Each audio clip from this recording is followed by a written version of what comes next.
سوات کے ان بلند پہاڑوں میں جہاں وقت بھی خاموشی اوڑے سوتا ہے، کہا جاتا تھا کہ ایک پراسرار غار چھپی ہے گھنے درختوں۔ جب حمزہ قریب پہنچا تو پتھروں پر کندہ پرانے نشان چمکنے لگے، جیسے وہ غار کے اندر وہ خزانہ ملا جس کے خواب ہر مہم جو دیکھتا ہے سونا تما، اور ایک چراغ پرانا، خوبصورت اور کسی چھپی ہوئی جان کا مسکن۔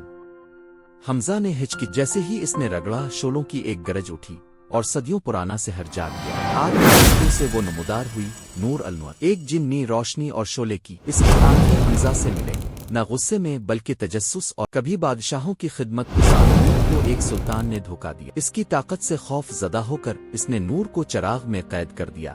تمہاری پہلی خواہش نور؟ حمزہ نے دل کی آواز سنائی۔ میں چاہتا ہوں پرانی کہانیاں دوبارہ زندہ ہوں۔ نور مسکرائی اور سونے جیسے الفاظ شولوں میں جھلکنے لگے۔ کچھ کہانیاں دل میں قید رہ جاتی ہیں، جیسے دو بھائی ایک درخت کے نیچے کہے لگاتے، ایک کھلونے والے قطب نما کے پیچھے خواب باندھتی۔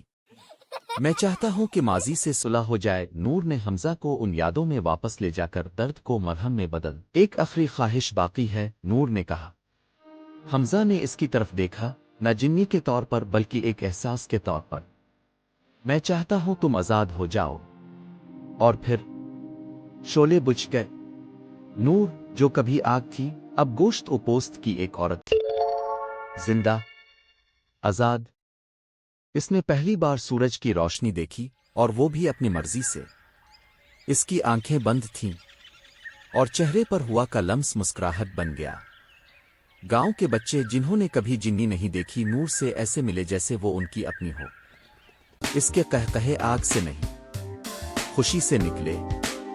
ایک بوڑھے صوفی نے حمزہ کو ایک نقشہ دیا، سادہ نہیں بلکہ ایسا جو دل کے راستے دکھاتا ہے، ان راستوں کا جو صرف سچے مسافر چنتے ہیں۔ نور نے کبھی طاقت کے لیے جنگ نہیں کی بلکہ تحفظ کے لیے، پر بادشاہوں نے اسے قید کر دیا۔ اب اس کی آگ صرف یادوں میں تھی، اب وہ اسی علم کو پڑھ رہی تھی جس نے کبھی اسے باندھا تھا۔ حمزہ اس کے ساتھ نئی دنیا کے راز لکھ رہا تھا۔ وہی چراغ جو کبھی قید تھا اب خاموش تھا، لیکن اس کی چپ میں صدیوں کی صدائیں باقی تھیں۔ چراغ کی قید ختم ہوئی تو صرف دیواریں نہیں، بددعائیں بھی ٹوٹ گئیں۔ روشنی پھر سے غار میں داخل، پانی میں اس نے اپنا عکس دیکھا، صرف ایک عورت جو خود کو پہلی بار، اور پھر وہ دونوں چل پڑے، ایک نیا راستہ جو کہانیوں، سچائی اور آزادی سے جاوا۔ حمزہ ایک قصہ گو، نور ایک رہائی یافتہ روح، اب دونوں آزاد۔